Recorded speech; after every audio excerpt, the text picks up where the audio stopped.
Ladies and gentlemen, welcome back to the No Laying Up live show / podcast. History is made. United States has won the Ryder Cup 19-9. Solly here. Neil is here. Hello, Neil. Congratulations. Winning team. Cheers. Hello. We Good never evening. left the team. Cheers, guys. Hats off to you guys. Cheers. We haven't called on you guys yet. TJ Pye is here. Cheers Hello. to you guys. I'm offering my sincerest hell of an congratulations. offer. Well, Seriously. and It we'd was like an- to It was all- an ass beating for the ages. We'd like to welcome in for their press conference here the European team that finished in second here. Guys, where do we go from here? First question's for Tron. Obviously, I have to go to Sanderson Farms this week to defend my title there. Before we do get to that, I also want to give a shout out to John Rahm for the incredible season he's put together. I feel like a lot of people have, and this was my idea to have this as the Callaway ad read tonight. A lot of people forgot this was an equipment change year. His game went to an entirely different level this year. And some people were questioning it. Some people are calling us out before he even switched. Like, oh, are you gonna harass him if he has a bad year because of his equipment change when Callaway's your sponsor? Well, we don't have that problem. We don't have to. We don't have that. Don't have to. Ooh, taste it. He uses the Epic Speed Triple Diamond driver. He uses the Epic Speed Fairway Woods, Apex TCB irons, Jaws Forged wedges, Odyssey White Hot OG Rossi putter, Chrome Soft X golf ball. I talked to his caddy a little bit today. Kind of brought up that people totally forgot this was an equipment change here, and he's like, dude, it's the stuff is just out of control. It's so good. And he's like, I'm not just saying that because they pay us. So take that for what it's worth. But that's what he told me. Maybe off the record. I might have maybe not should have said. Come to death row. CallawayGolf.com for more information on Rahm's. I don't even have to go through the stats for how insane his season was and how crazy his performance was. We're going to grade every player. Again, CallawayGolf.com for more information. But I'm not grading my curve either. what's Randy? I feel like the floor is yours. I think you said you have some things you want to say about this most recent event. Absolutely. First of all, I just want to say it was a pleasure having some new blood on the team, Mm-hmm. and I hope this negative outcome will not define us, but lead to better things in the future. I look forward to having you on the squad for not only Quail Hollow this year, going over to Rome, all sorts of Solheim Cup, Spain Solheim Cup, all those. Yes. Well, thank you. Listen, not the result I wanted on Team Europe this year. Just straight got our ass kicked. No other way around it. Can't sugarcoat it anymore. Can't, playoffs. Can't blame anything other than it was an ass kicking for the ages. So I want to congratulate not only the American team, but you three gentlemen in this bus. It's well earned. So congratulations. Randy's trying to win the Jack with Nicklaus. As TC said, I weirdly I feel even better about my decision. Getting in on the ground floor. I think it was more Randy was like a first responder. He's running into the building. Some people run away from trouble. I run to it. And I think it was, I forget what character. It's always been a corny quote from Vanilla Sky, but without a little bitter, the sweet ain't so sweet. So we tasted the bitter, and then we're going to get our sweet over in Rome in a couple You years. truly got in on the ground floor because the building collapsed. Also, we got a great DM from Dave Gutile who said Euros may struggle in the next couple Ryder Cups because they're stacked, but they are stacked with captains for the next 10 to 12 years. That's true. Westwood, Keimer, Garcia, Poulter, Stenson, Donald, McDowell, Rose. Not enough Ryder Cups. You might have to do co-captains. Seriously, you might You have might to play play the Ryder captains. Cup every year, Whereas or play it every year. It's too many captains. How do you guys hear the I Rory stay- interview today and not want to do the Ryder Cup every year? Because you start going down that road and It doesn't that mean goes as away. much. That stuff goes away. Too much of a good thing Yes. is possible. Then we got to do all annual events now become semi-annual, biannual. No, there's a reason why we don't get up for like the memorial every year like we do the Ryder Cup. Yeah, it's Not you because can't- it's the can't 2 year OD on gap. it. Yes, it is. I think that adds a lot. There's like I some really do. competitive Oh, starvation there for Totally. sure. You're telling me that the Euros have to wait 2 years to go get redemption? Like that's going to weigh on them for the next 2 years, and they're going to be chomping at the bit. It's going to make it that much sweeter or that much more devastating when it does happen. Yeah, and I would say we got to see the interviews, which is the first time I've seen like the live post round, and it was really it was awesome to see the juxtaposition between both teams. But watching the Euros interview, you could see how heavy it weighs on Poulter and Westwood because they know 2 years is a long time. Whereas if it's 1 year, I think it's like, oh, maybe, it gives them a little bit more hope. It's very, there's a finality to it for a lot of these guys when there's a gap in between for the next one. I think for those two, it might be longer than 2 years. Also, What do you mean? like that. I think this is No, I know, but Well, that was just what I'm no. yeah, Right. but my point is like if it was 1 year away, I think maybe both those guys are Yeah. like, oh, I could, maybe I Yeah, can we'll get squeeze him in, next time. maybe I can, bring Oh, I it one see more what you're year, saying. I see what you're saying. Yeah, yeah. right? 2 years Yeah. feels like a long, long time. It is a long time. I think Poulter had some good comments after the fact where he basically in the little scrum over to the side after the presser said, hey, I don't want to open up the paper on Monday or Tuesday and read, Padraig shit the bed. It's like this was a group failure and there wasn't one thing. Yeah, you can poke holes in. I've been sitting here the last few nights poking holes in some of the things that some of the pairings he's trotted out, or some of like Fleetwood and Lowry and those guys. But A, those guys didn't really step up to the plate today. But B, like Padraig could have changed the qualification system. There's a variety of things he could have done differently, but I don't think it was going to yield a different outcome. Right? They got outplayed, plain and simple, and like there wasn't any fixing it. It was, they just ran into a freight train. I don't know. I think he could have and should have adjusted. Like once we got to the week of, and the team that he brought here, like think they had no chance from the get-go. And I think there are things he could have done to fill out the final 3 spot. Like 6 automatic qualifiers and 6 captain's picks would have yielded a different team than he brought, and a team that probably looked more like what he would have wanted to bring. So he's got to own that though, because he is in charge of the qualification, right? He went to the European Tour and he got it adjusted from 4 captain's picks to 3. You know who else did that? Tom Watson in 2014. How did that go? I don't want to be too overreacting here in terms of the fact that Europe just lost a Ryder Cup. Doesn't mean it has to be panic just by that simple fact. But if I'm looking at what team we just lost to and what team we brought and some guys falling off, a little bit of panic, I think, in terms of, I don't want to say a task force, but a little bit of like, we got to reevaluate a lot of things here. Qualifications got to change on 1, and 2, like You're saying we. This is we. I'm saying this. You ain't showering with us. It ain't we. For the record, Randy and I have not showered. This week. Yeah, I think looking at the kind of what's the big takeaway, what's the big headline, I think we tend to become prisoners of the moment, right? And shout out to Nelly Corda's 11 majors, things of that nature. I think we're all very guilty of doing that every time that happens. I don't think that's Find me in 10, 15 years. sure. I don't think we're doing that with this U.S. team. I mean, it's all clicked, and I don't know where it's going. I mean, it's going to be like this for a while. It's going to be different in Europe. It's not going to be this golf course fit like this one was. It was. I mean, I was screaming it from the rooftops coming into this. Like Europe just doesn't have the horses to hit the big boy golf shots that are required on that course, and we saw it Even in the back. Yeah, they no horses in the back. They did not on everything that required more than wedge play. I don't have the stats in front of me, but the numbers were enormous on par 5. So the long iron and fairway wood play, just basically the test of length as a skill. The U.S. dominated that one, and I felt like, and I don't have the number in front of me as well, but the long par 3s, the U.S. also dominated. Yeah, It was 17's a great example of that. Just eye test wise. 7. Tron, you were saying that. It just the It ball was a flight. litmus test, It was, there was a lot more pop coming off the club.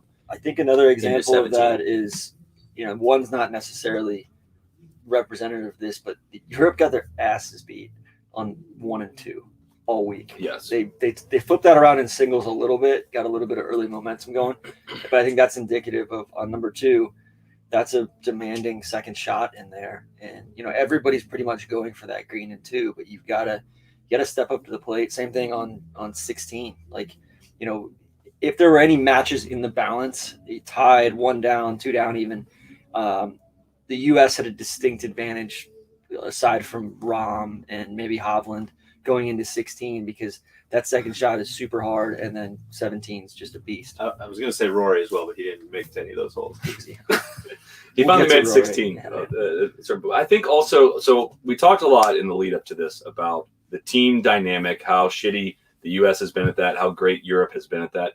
And I don't now think we sweep all that under the rug. I think a lot of that shit matters when it's close. Yes. When they have an actual team to deal with. You can't overcome complete deficiencies on your team with this whole we love each other, we're going to bond together. But also, I think on some level, some of that explains the the U.S. playing well. Like they've gotten a lot. It seems like they've gotten a lot more cohesive and a lot better at that, right? It seems Which like I've not heard it discussed enough. Like probably the reason why that is. This is the first team since '93 that has not had either Tiger or Phil on it. Well, yeah, and unpack that a little bit because we're talking with Porter about that, talking about that a couple times this week. That when those guys are in the team room, how do you not just feel like you're like kiss the ring? Yeah, like how does it not feel like it's their team, and you're just kind of hanging out, right? And this, you can see it up there on the, in the interview room. You can see it. Spieth said it. We've said it a bunch of times. Like these guys have all been pretty much for the critical mass of this team has been buddies since they were in elementary school, right? Playing junior golf, and like it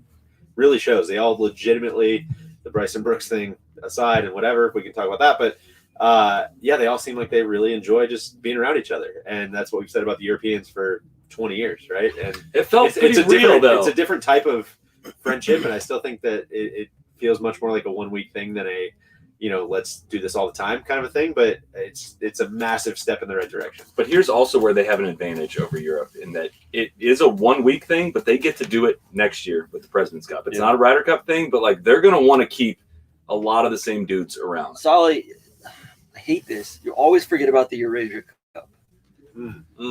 Yeah, a lot of the big European tour guys. Rory's record in the Eurasia Cup, I think, speaks for itself. Listen, he's got not a whole lot of losses in the Eurasia Cup. I would like to say one thing for the Euros, again, back to the post round stuff. They were really tight up there on the stage. The Euros were together, and it was a lot of like, I remember that from 16 too. Like like some tears and just some like you could tell it was very. But they're laughing together too. Yeah, and then you kind of juxtapose that with how the U.S. has lost in the past, like fights and blame game, and I know some of those guys that were responsible for that. The culprits weren't really on this team, but I think it's worth noting that I thought the Euros lost with class and stuck together throughout it. So I will say on the cheers to you guys. Cheers! Yeah, bunch of good those little that. sausages. Really. Cheers to you guys. I will say that let's not like going back to Neil's point about 2 years ago, or 2 years ago, 2 years from now. Things can change, right? Can't probably not the most durable, long-lasting career that we're looking at. Bryson, who knows? I think DJ is going to be there for the next 4 to 5. Koepka's knees all fucked up. Well, JT's putting is a mess. Like there's some things there's some injury stuff, and there's some things that can happen. They've got a great nucleus and a great core. But I don't this was kind of a perfect storm of a lot of guys being healthy and a lot of guys being. And the course fit is incredible. And the dynamic, it completely shifts. Like the kind of play, like I'm ready to re-engage in the Horschel, Kisner conversation now. It was a whistling thing that like, this makes absolutely no sense for this golf course. And over there, that style of play might work. Like they're probably going to do thick rough like at Paris. We're going to need more driving accuracy than we have. Like we're going to need guys that are in foursomes. You're going to tee off on these holes, and you're going to get the ball in play for us. Bring in Brian Harmon. Throw him in that mix. Let's go. That could easily make sense. I know. I think we have dibs on Horschel though, as a West Ham guy. Could be the Euro Tour champion. No, I was just going to say I do think the U.S. team looks very cohesive, and they look friendly, and I think what will really be interesting is when they meet some adversity, and it might not be for they might be so talented it might not really happen for a while, but it'll be interesting how they react when things aren't going as well as they can go. I think so now. I think now is a great time to do this talk of who on this team isn't on the team in 2023. Well, sort of on that note, I think you tweeted it. Obviously it's kind of a joke, Solly, but the comp to the dream team, I would almost like to see them, especially with the Presidents coming up, which I think, hot take, I think it's going to be a fucking bloodbath. Again, wow. Can I quote you on that? No, you can quote me on that. I think I almost like them, they've been these sheepish underdogs for so long, even though they're the favorites, and it's just this really weird, almost lack of identity. I feel like in a lot of these Ryder Cups for the last, really since I've started watching the Ryder Cup, and I feel like this is kind of a tone setter. Shout out to Big Tone. I think kind of a tone setter for going forward. If this nucleus does stay together, it's just we're fucking bad dudes.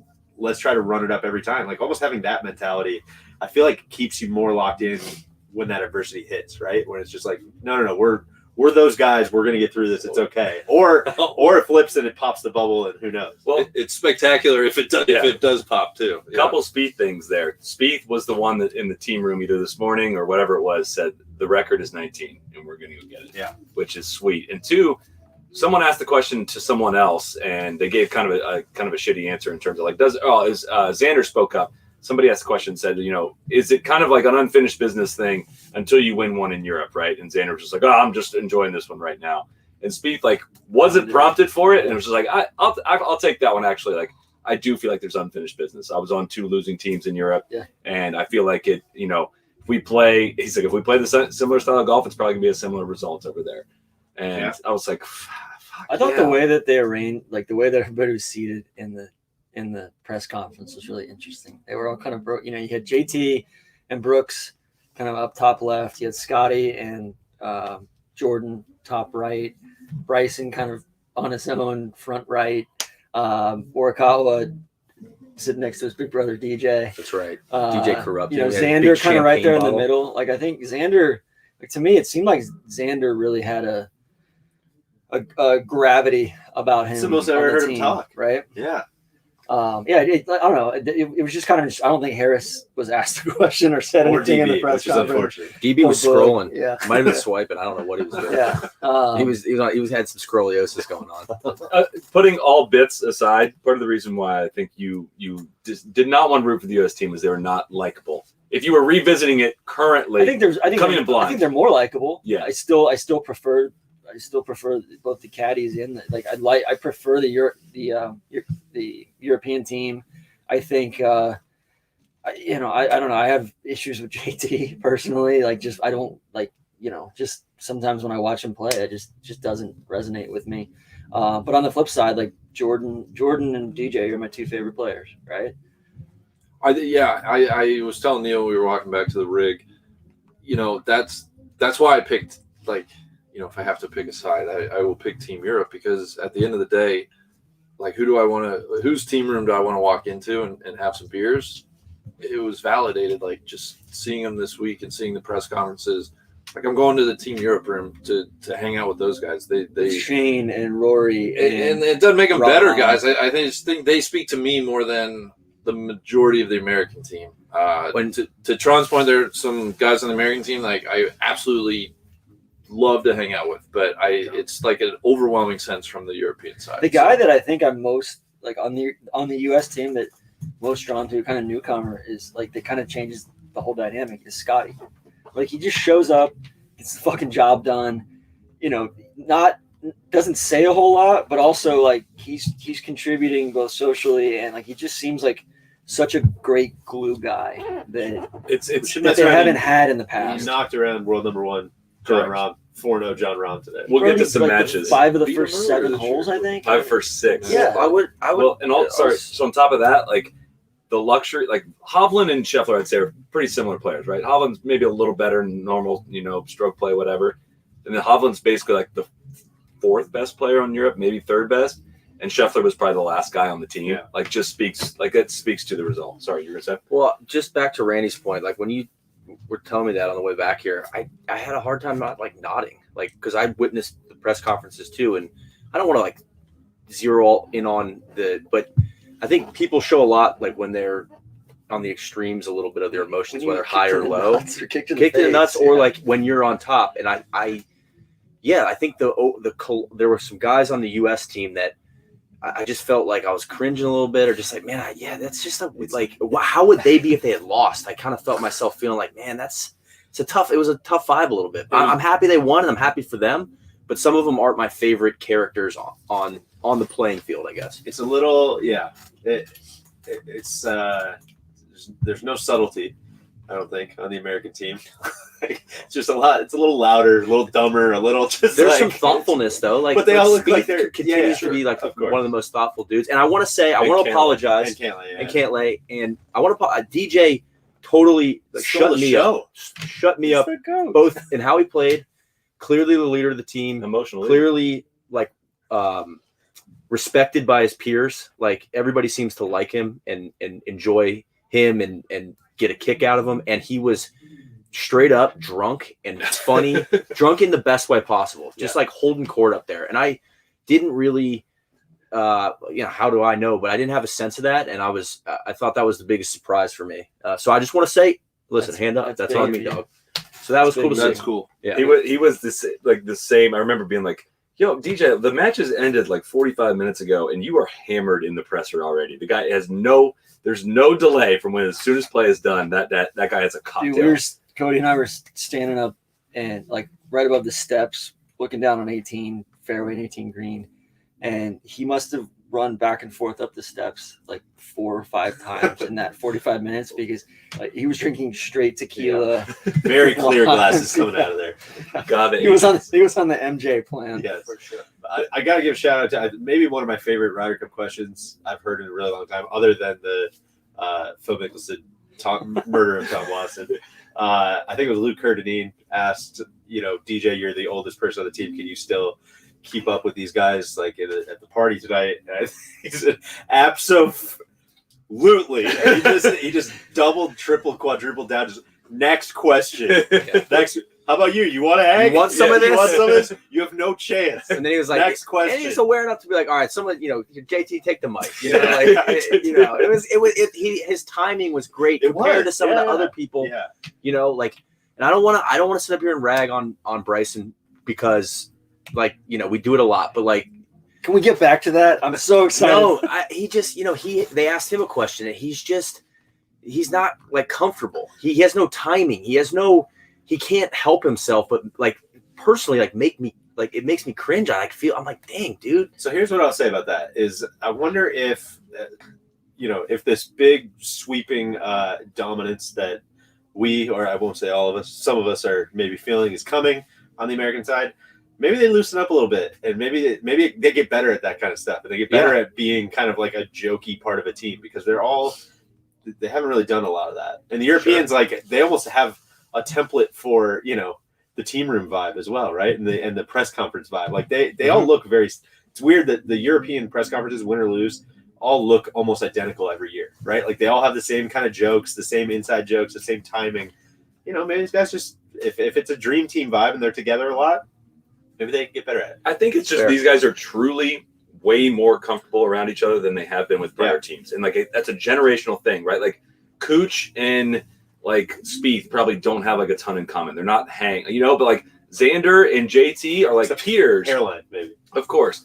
They're peers. And I saw a lot more I'll take that back. of that stuff going on out there this week in terms of just not stuff that was just done in front of cameras, but just other players out there, hanging with each other while following matches. And more of that stuff I'm used to seeing from Europe.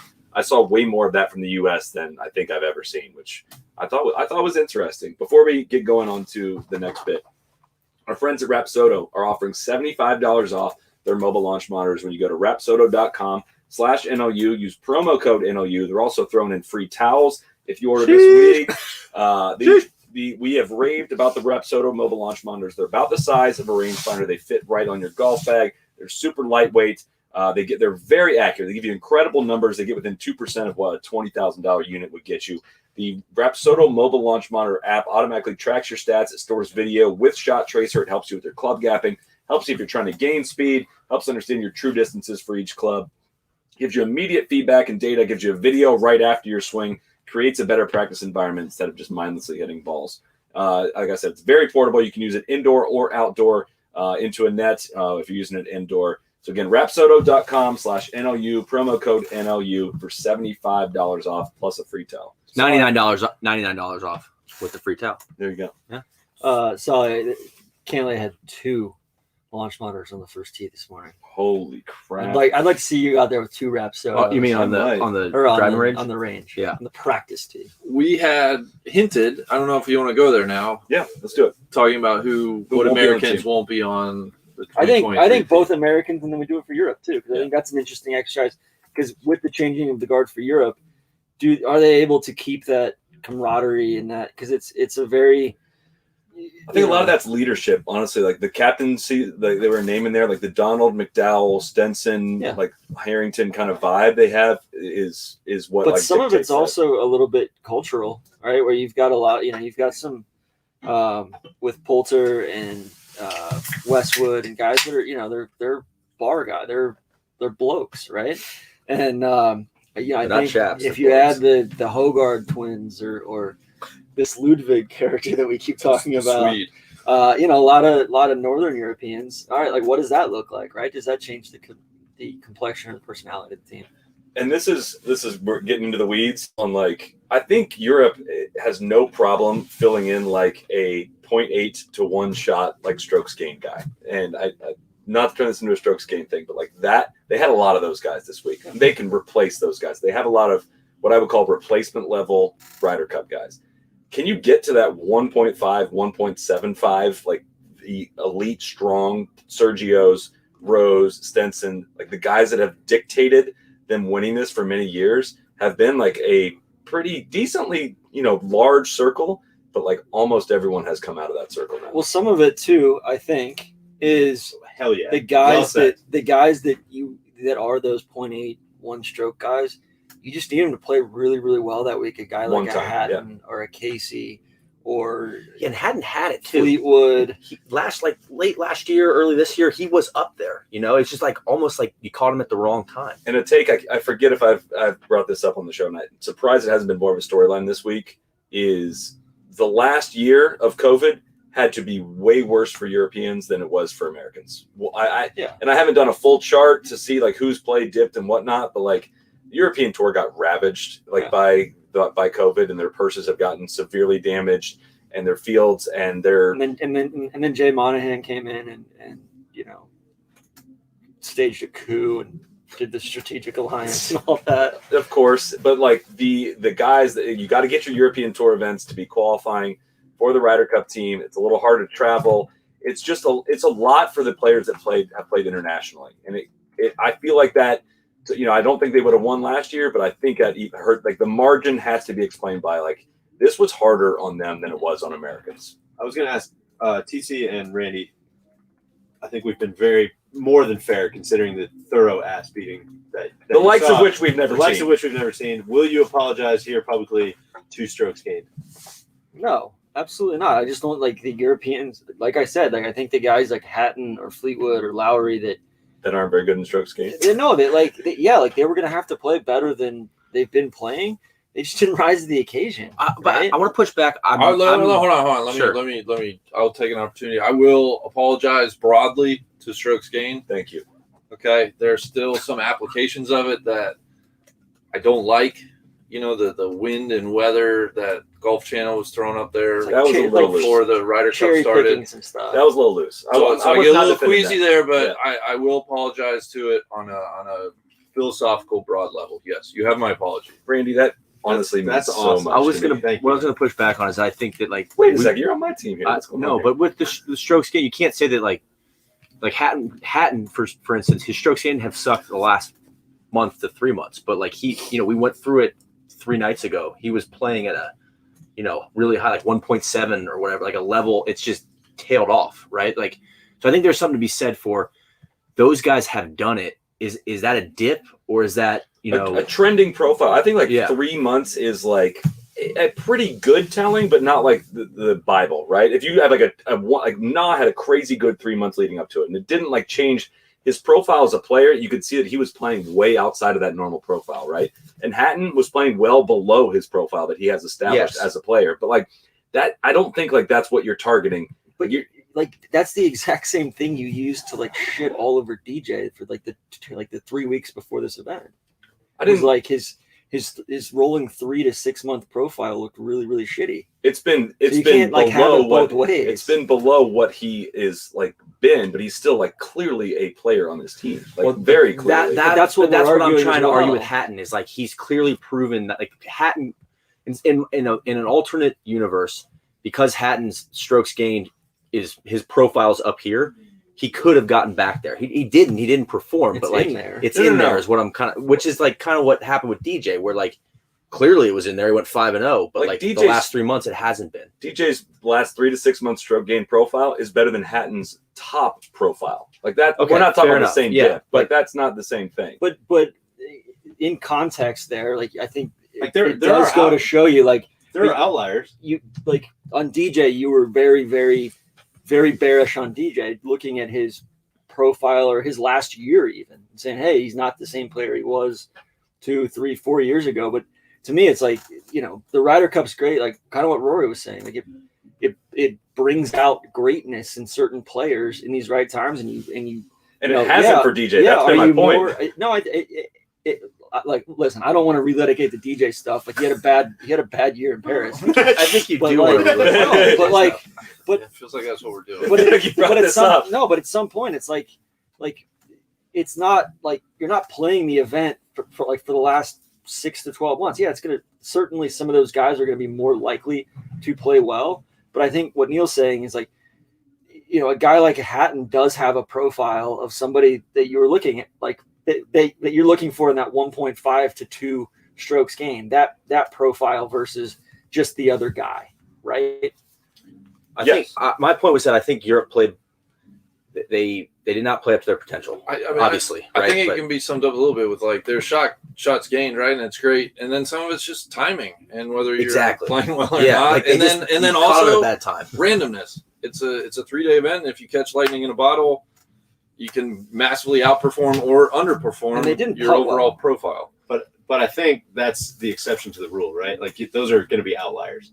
And like, yes, you might have a Thomas Peters, or you might have like you don't want to bank on guys like having freak Like weeks. playing out of their ass, yeah. and you might have those. And to your point, like you didn't have any of those this week. But I guess Solly's overall point is like, even if you had 1 or 2 of those, you weren't going to have 12 of those. Yeah, and it was like there it was was just too there's deep. a lot more depth. Yeah, for sure. Yeah, like I think we've acknowledged that, but I think at the end of the day, it's between I think strokes gained, tee to green, and then like they were vastly overmatched, and then the Europeans just didn't putt well either, right? Like the putting stats. Justin Ray had this on the Athletic that the U.S. had made 41 putts outside of 10 feet, and Europe had made 37. So it was more of a ball striking difference telling than it was just like Europe didn't.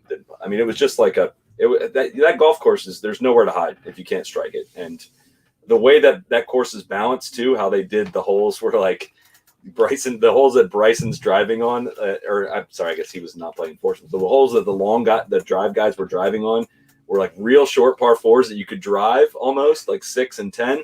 And also the like three of the par 5s and the long par 4s. Like it fit so freaking well for that team. It was crazy. All right, who's not going to be on the team? Yeah, that's where we started. For the U.S., Everybody's got to name one Harris person. English.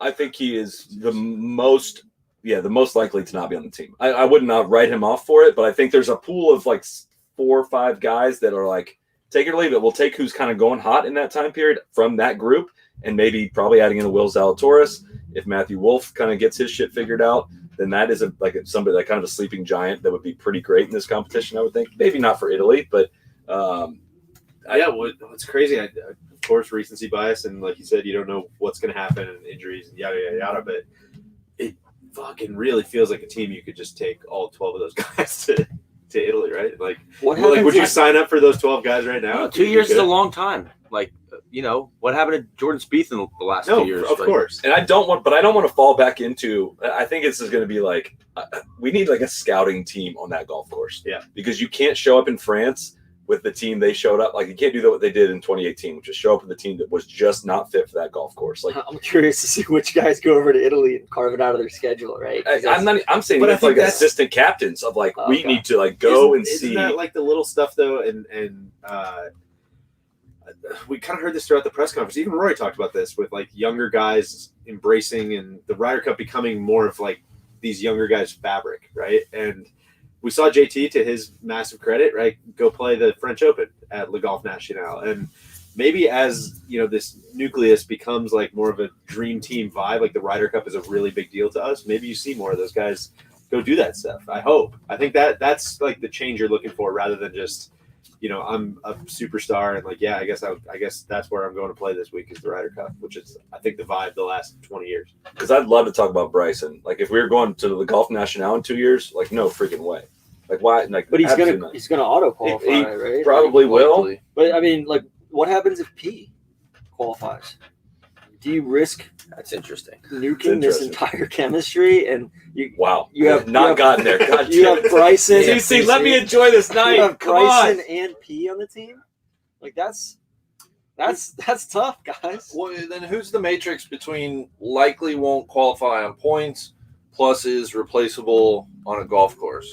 I mean, to me, it's like Berger and Harris English to me are like in that And squad. They're both good. Tone Dog's probably in there too. Finau's definitely in there. Finau was not really like I was kind of souring on Finau being on this team as of this summer. He had a tough summer. He flipped at the bottom, had a great kind of end of the summer and the playoffs and whatnot. got a big break. There you go. And it lined up very well for him to make this team. And he had a 1-2 record, but I mean, I would say it was a very solid contribution. He didn't play great on the back half, but like had his moments in that opening match that kind of cemented his place on this team. But Stroke's getting teammate. Great teammate. Awesome. Great teammate. Surprisingly, like and this is not the highest compliment because the U.S. mostly looks pretty lame when they do their stuff, but like the coolest looking celebrator of the U.S. team, I would say. I agree with that. Like the best at playing to the crowd. I would put Finau in there. Yeah, Berger finished 2-1, but I think he would probably tell you he got away with some stuff. He was not his best golf. What about a guy like Scotty? In my opinion, Scotty locked up a spot on the next team.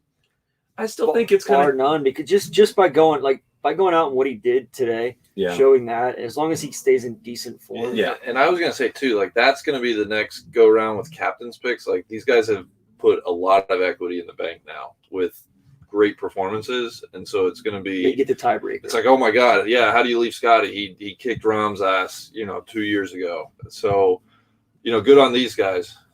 And that's what I was probably, and I don't know if I'll ever be able to make the point very well enough of like Scotty is like over the last 2 years a 1.5 strokes gain guy, and Horschel is like a 1, and the difference in that value for a Ryder Cupper, I think, is like the actual literal difference. Like, and Scotty's getting better. Yes, too. Like he's still young. He's still like I think Scotty's just scratching the surface. I mean, he's I've been shouting from the rooftops of like he's just the guy that's like really really good on your little league team.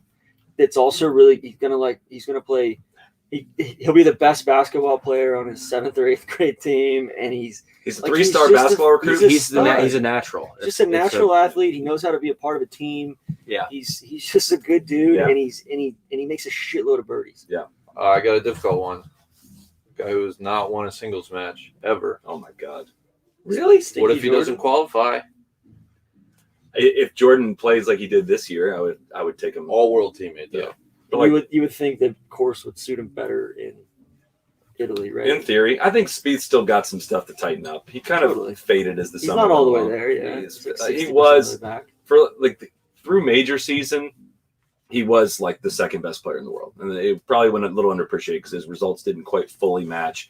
But as once we got past the British Open, he kind of just faded, just kind of ended the season with a little bit of a whimper, and he was not very good this week. I kind of got laughed at for this one before we started, but I'm going to reheat it.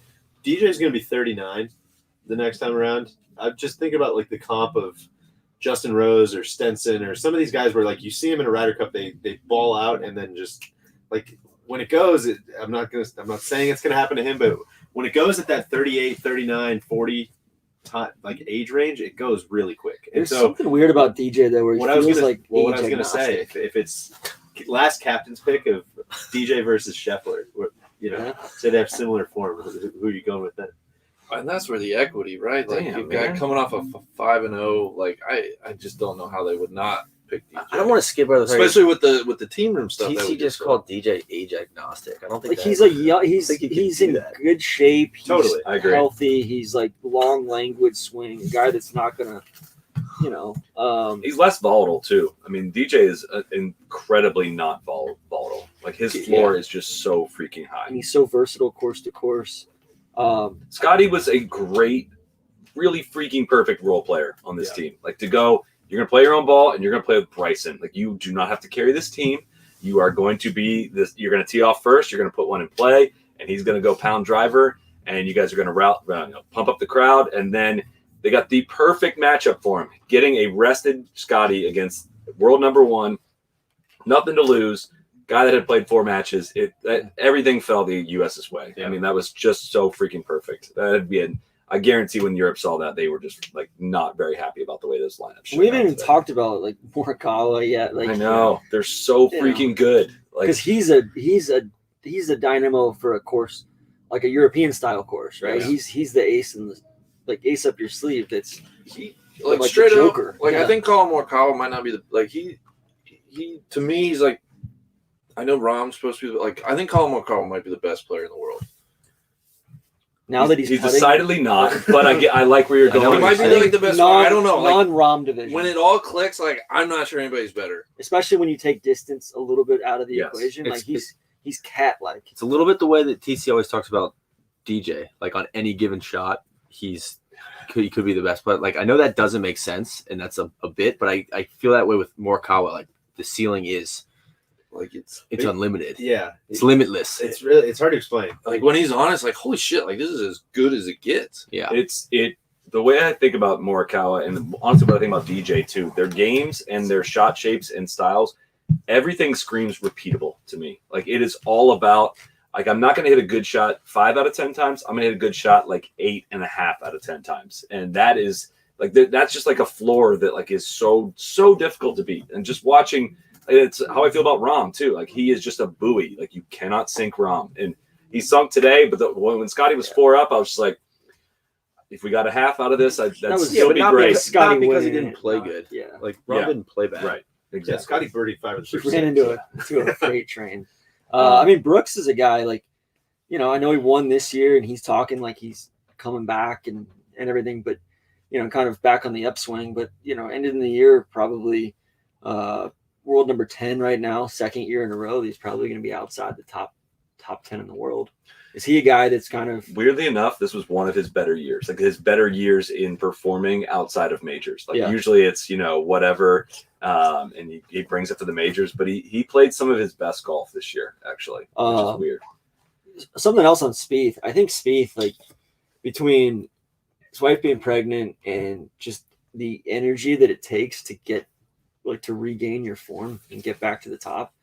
Like you have to think that out of all these guys, like he's got to be the most exhausted because it takes so much more effort to get your form back than it does to get there in the first place. I think because there's so much more anxiety and mental pressure like that you're putting on yourself, and everybody else is asking you for the last 4 years, what's wrong? What's And wrong? What's wrong? probably Does like that bring us to Rory? the fear. Yeah. That's a Also, segue. the fear of like, is it knowing the feeling of it going away, like always wondering is it about to go away again? That's a real thing. But Like on the European side, like did we see Paul Casey's last Ryder Cup? I mean, he's 44. I don't think so, just because of He went 0-4. the lack of depth coming behind him. And right? the Like, world, I think like, some of he's- those guys that should be cycled out are probably going to have to hang on for another one. he's an OWGR beast. Yeah, like he's I know. going to qualify on world points. Can I top say 10 machine. Can I say something about Paul Casey? Yes, please. Pure outsider observation, right? Like he should be one of the best players on the European team.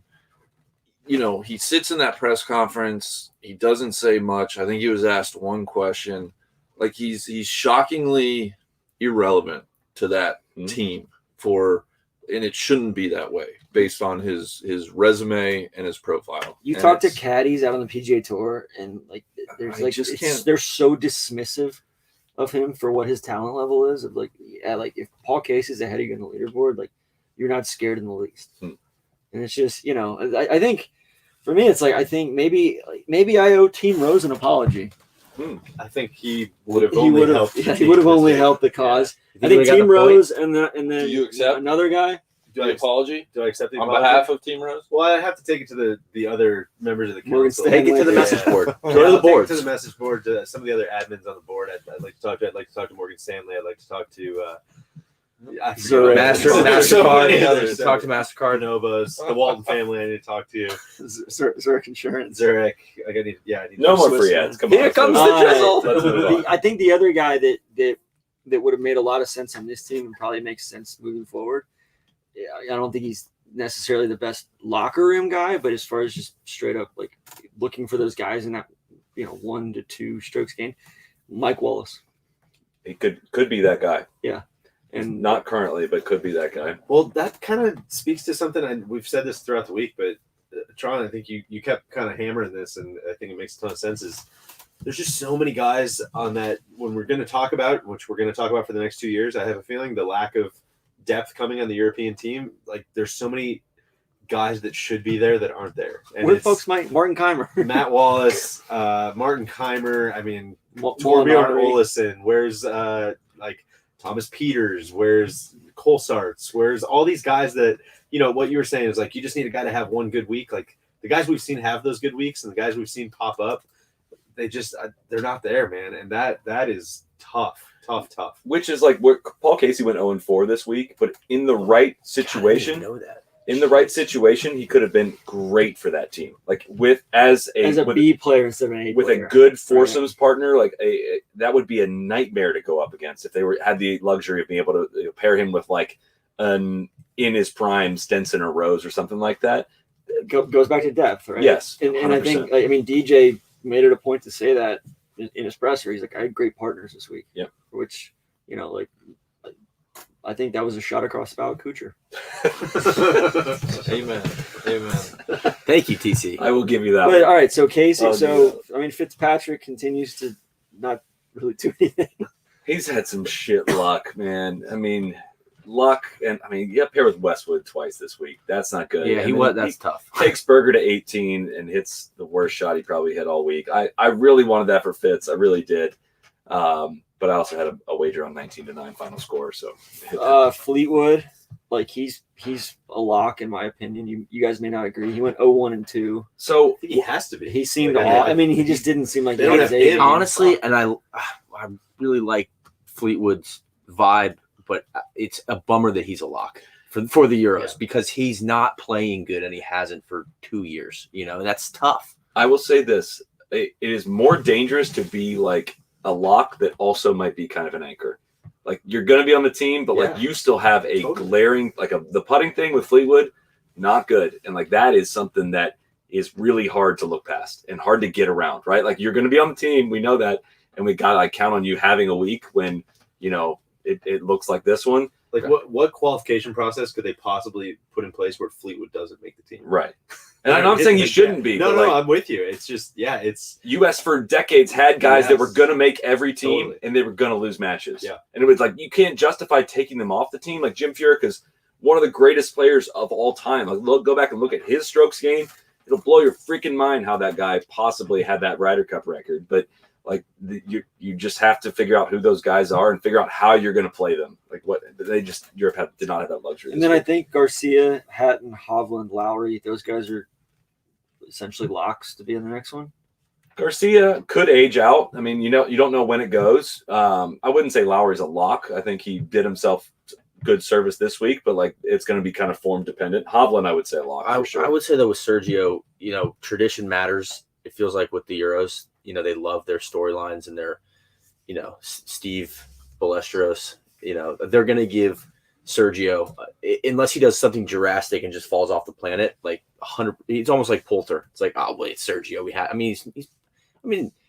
He's won the most matches in Ryder Cup history. Like he missed a year though, right? Like they've kept him off a team. They left him before. off. I don't know. It's what to year still win the exactly, most. Like that, I feel like He that's was been an under assistant talked captain about a little bit. I also think that like his game, crazy good. Just like his game is not isn't predicated upon putting it well. It's predicated upon ball striking. Which is great that's good for longevity. and for Right. team game, right? Like for It is. It's good for foursome. Like he paired up great with Rahm for foursomes, but I said this last night. Like his 4-ball game yesterday, not great, and I did not feel good about him going into singles today, and he lost. So like Sergio's not. He is not 4-0 Sergio anymore. He can play that foursomes role, and they needed to kind of ride him a little bit heavier this week. But I did not fear Sergio on his own ball today. He's another guy where it's like he can't be the third best guy No. on your team. They left him off in 2010. I would say, you know what's cool? Sitting on it again in the press conference, you get little nuggets that maybe I would have missed otherwise. And I think it's more specific to Team Europe.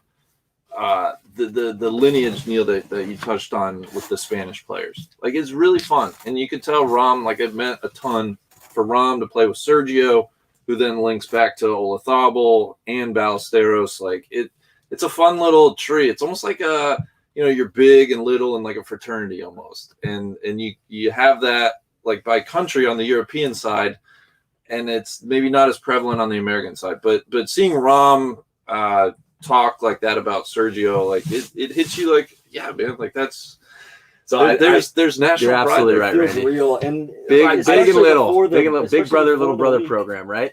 There's a lot of that going around this Ryder Cup. I stood with 17 team. Rahm was kind of right there getting interviewed by a couple people, and he kind of walked over, and I was like, "Hey, like great playing this week."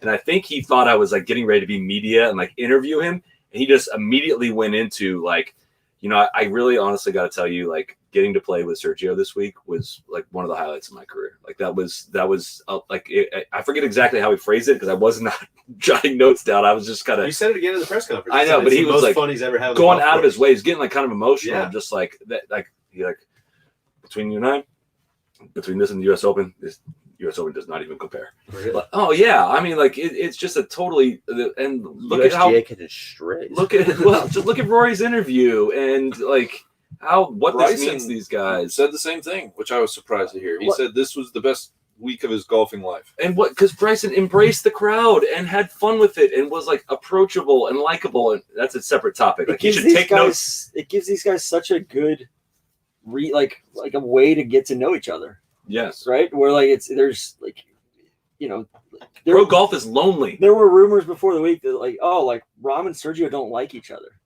right? Like and it's like well evidently they do now. Yeah, Yeah. Pro They golf seem to is put it lonely. behind Is, it. That's really well said. And Brooks and I whatever with the Brooks Bryson thing at this point, but like Brooks legit went up to Bryson after his match, like after he made it back to 18 after his match, and gave him like it was caught on camera, but I watched it happen. I didn't realize there was a camera there, and it felt pretty real. It felt like we're on the same team, man. Like great fucking playing, like daps. I don't know. It just that part felt a little bit real in terms of just like what this event brings out of people, man. But I rave about this event like ad nauseum. This was your guys' first time experiencing it. Did you get that sense like, at this being something like that just makes all other golf events look pretty silly? It's hard when it's a blowout. I think we got a hint of it or we got a preview of it, but like DJ said, it wasn't the full experience just because it was so toned down. And not having a larger contingent of Euro fans there was for me. I didn't feel like there was enough. It wasn't juice. Enough juice back and forth. Like that's my favorite part of going to a sporting event. Sometimes is seeing the interaction between the two teams, and then also I think the course. Cody and I walked out to all the way out to 13 as far as we could, and it just got a sense of how out and in the property was, and how I couldn't hear any. Not only because none of the Euros were winning, but what the U.S. was winning. I couldn't hear any roars. There was no It's collective. There wasn't a collective hum of like it's an arena of some kind. It was much more like I'm out on a hike, and it's a really busy trail. Is how I kind of felt. I think to answer your question, I can see why it is, but I don't, like these guys said, I think some of the factors outside of any control maybe prevented it, but absolutely I can see why it is. The most powerful thing for me, I said it earlier, was seeing the teams up close as a unit in those press conferences and seeing what it meant to the Americans to win and how, little kiddish they were and how, bummed and like the Euros were devastated, which is, that's why we watch, right? That's why they play. It's great. So I would love to go to one in Europe. I think would be a must, and I would love to. Yeah, it's not as fun. They lose. I would love to see one at a different venue, just for all the reasons you guys are mentioning. But yeah, of course it was all like that's all relative, right? Like, of course it was spectacular, and like, would I rather go there or, the Valspar? No offense to the Valspar. I was wondering who was going to catch who's going to catch a stray. It's, Sorry. Having gone to both, unfortunately, I would give the not tip to Whistling Straits. It's not only week of, like it's the most fun event to think about 4 months in advance, 2 years. Here we can talk about team 2 years in advance. That whole dynamic is like, I'm just kind of amazed. The more I think about it, the more amazed I am at like the lack of all of the capitalization of golf, the lack of people capitalizing on the team dynamic of golf. And the President's Cup is a product of that, right? Ryder Cup success breeded the President's Cup, but like, man, how have we not figured out more team golf? Well, hold on. I want to, Cody, I'm going to call you in. come on, take my seat for a second. I want you first Ryder Cup for Cody as well. Let's get his I takes. apologize. You've heard all from me. You've heard enough from me. Hello. All right, see ya. Oh, maybe I'll be back. Who knows? I do think Neil's got a the jewel. week is long. That's what I was thinking. Yeah. Like, too it long. shouldn't start until like open practice rounds and previews and all that. Like, shouldn't start till Wednesday, because by the time we got to Wednesday night, Thursday morning, it's like, holy shit, is the golf going to start yet? Yeah. Well, that's They what could The spread it build-up to is Thursday. insane. That's what I was almost going to say. Is it's President's Cup does that well. It's hashtag monetized. I mean, it feels there's some fake juice out there. Yeah. It is that they're squeezing every penny out of it, Yes. and you can feel that, and some of it feels, dare I say, it's a little performative, and that's what I worry about it going forward. Is there's so many hype films, there's so many packaging of feelings and moments and all these things that, like, what we saw from Rory was very real. What we saw from Poulter was very real. I think there was probably a lot of performative stuff too, and I don't want the scales to tip in that way, and I do worry about that a little bit. Practice rounds were cool until you realize that you do them on Tuesday, on Wednesday, on Thursday, and most of the time they're only playing 9 holes anyway. So we're out there for 3 hours, and then you turn around and come back and sit in this awesome RV and think, what the heck are we doing here? Like, when are we actually going to see a shot? And there's only 12 guys on the course max, Yeah. or 16 guys on the course max. I thought the Ryder Cup was awesome. Did it live up to my expectations? No, but I don't think a lot of things in life ever do, and that's on me, man. Like, I'm the first to admit that. But it was cool to see a big team event, and obviously I love the results, and I hope the boys are partying their ass off tonight because they deserve it. I obviously want the European team to play a little bit better, so it was a little bit more of a fight, but like, that takes nothing away from the overall competition. This course itself just didn't really set up the way that I think we all wanted it to. And when we talk about an arena, like, In terms of a close competition, you mean? Yeah. right, absolutely. Like, one type of player really strives here, and unfortunately that fits more the American team, not the European team. The arenas, there's a lake on one side and like massive man-made hills on the other. Like, Man-made natural. of course. Shout out PDA. But like, it was horrible spectating. We can get in, and I hope we have to talk, because we talk saw coverage in here for the We morning. will. Like, that Talk was about monetization. yeah, that was horrible. So, I mean, overall, do I want to come back? Absolutely. I can't wait to go and see an overseas, Rome's going to be sick, but Right. think about like I think this is like almost a good entry point, and then we're going to get thrown in the deep end at Bethpage. Oh, Bethpage. I I don't know am. if I'm going to go to that. I'm not even that excited for Bethpage. Like, if like European players need to start preparing now for what they're going to hear. Like, you need. It's going to be. I'm nervous about that one. I really am. A question for you real quick, because I Sure. think we stayed on the first tee, and then we went out to hospitality areas and a couple of other media viewing areas, but you walked every single round all 3 days, and I hope your ankles are okay. If not, we got to ice them for you tonight. But there's a lot of talk out there about how bad the fans were and what they're saying to the European Oh no. team. And I never heard any That's of it British at people all. came up. I was talking to after. They said I think Hazeltine was a total one-off. Said this week was absolutely spectacular out there. Correct. Fans were so courteous. Not only that, they were talking about like Midwest hospitality and everything like that, and how people were kind of overly nice. So I don't know. Maybe you saw something out there. No. Hazeltine there was a fervor in the air. Like, it was I'm not joking. PJ Willett, his letter like riled the crowd up to the point where like they felt sick. It was their God-given right to just harass players. Like, I'm not exaggerating. Just a very close up. Like the players walked between crowds at Hazeltine. It was very different. Everything was set further back this time around, so it was very intimate. Rory's walking between holes, and somebody really, really close. She goes, "Suck my dick, Rory!" Yeesh. And it was like, and that was like That's one a of the lot. things that actually made Rory stop. But the rest of it was happening on repeat. This week was just kind of like, the way I characterize it is like, Wisconsin fans are, they are football fans at heart, and like they are going to kind of jeer. Like, there were a lot more boos when the players walked out. It was kind of lighthearted. It's whatever. but they love to get in like their little jab that really isn't very funny, but it's like very sports related. Like your shoulders might be broad, but you can't carry the whole team, Ron. But like, and really laughing it up with your buddies around you. But there was nothing. There was nothing personal. There was nothing. It was 1/10 maybe of the harassment and jeering at Hazeltine, I would say. Good to know. File that away. Which I think it's all pretty lame. Like I don't like rush to my defense of the American fans in any way. But this, like, if you thought this was bad, Hazeltine was way worse. What's the cheering group called? The American Marshals. Tough scene. Like, go away. Straight up.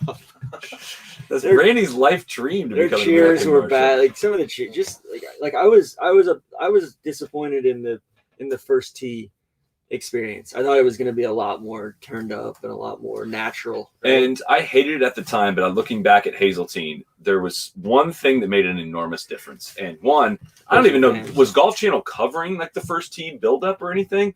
Because in 2016, they had a guy there that was like, all right, back from commercial in 10, get ready. And like everyone would just go freaking nuts and the camera would pan, but it just got the energy up. And like then from there on, then the Olay would come out and people would just start one-upping each other. There was no organization of the cheering, which kind of sucks as I say that out loud that you need that. But apparently the American fans or the Wisconsin fans needed that because the afternoons were much better buzz, but the mornings were better at Hazeltine. Buzz is a good word. Yes. The alcohol is flowing. Tell you what they need. They need the soccer, the flares, and the smoke that they use in soccer. Well, and the chants. Yeah. Those are the best. Those are the best chants. I'm disappointed they didn't get a little local flavor. We couldn't have gotten like a jump around at some point in the U.S. stands on the first tee. They needed a little music between groups there. And I'll say one other thing that from Hazeltine that helped was the bleachers were not totally enclosed, so you entered from the right and you followed this walkway that had it was 40 rows deep of people. So there was a buzz as you turn the corner of like, oh, here comes Reed. I can tell because they're cheering out here. And when you entered the arena, the eruption was just freaking electric. And this was kind of like people would come through and enter. And it was kind of be a surprise. They're like, oh, it's different. It's very different. But it's about Bryson driving the first green and making eagle today. We could hear that. Cody and I were on a little bit of a walkabout. We realized we were mostly camped out at the first tee or in hospitality. We hadn't really seen much of the golf course. So we went and walked the front nine. We were back over by like 4 green. Yep. When that happened, you could tell exactly what happened. Really? Yeah, you heard it. Yeah. It was like literally like it was Augusta style. The way they talk about Augusta, it was the veracity of that roar was like, oh my God, Bryson just drove the first green. And then everybody that were walking through that had handhelds are like, oh, he's going crazy too. Yeah. He walked off the first tee with a putter in hand. Garnished it for the crowd. That was actually the coolest thing Bryson's ever done. Next to driving over the water at Bay Hill. That was pretty freaking sick. There was a lot more risk in that. I said this last night. I'll say it again for people who didn't listen, but I hope Bryson's takeaway from this week was like, man, that was really fun having everybody on my side. Like maybe I don't need to, it's easier said than done. I'm not in his position, I know, but it doesn't need to be adversarial, right? You don't need to put up walls. And you also need to let go of the idea that you're going to control what everyone what everybody's thinking at all times or saying at all times. You're not going to be able to do that. Rory doesn't try to do that. Spieth doesn't try to do that. Like, just lean in, man. They're going to say what they're going to say. Just fucking deal with it and like be a human being. I have zero faith that any of that is right. Like I enjoyed a fun week of Bryson. Very obvious lesson from this. Right? I enjoyed it. It was a fun week for Bryson. That was awesome to watch him play well. I gave him a lot of flack for all the 2-a-days. He was doing long drive. Guy went out and played. Went 2-0-1. Played his role to perfection. I will say, I tweeted this earlier too. Was like, if this was a major, he would have missed the cut this week. Like he was not always on the planet, but like played the golf when he needed to. Was a great 4-ball partner and took care of business today. I think the parallel between like watching all the fans and hearing the fans chant his name when he gets heckled at normal events with a different name was just really interesting to me. It was I don't know. It was awesome. And, I don't think it's going to – it was a great jab. Somebody asked – I forget – I don't even remember what the question was in the presser afterward. Somebody asked a question, and it was directed at Bryson. He's like, why are you asking me? And Spieth just grabbed the mic. And he's like, yeah, because you haven't done media in 3 months. It was pretty perfect. It was about being one of the rookies on the team. And how did they how did you feel being in? You think if it led up to expectations for it, Huh. and it was directed at him. Oh. And he goes, well, yes, I loved it, and I can only take his words as truth. And he said, yeah, I loved it. It's an amazing event. I played, well, great crowds, great team, great captain. And I have something coming up in a couple days that I'm getting ready to, so I'm not going to drink that much tonight. So you're right. I wish he would think more, and hopefully his memories flood back of this as a positive experience. Unfortunately, he's already on to the next. He can't get out his own way like that. Yeah. But that's fine. It's good for him this week.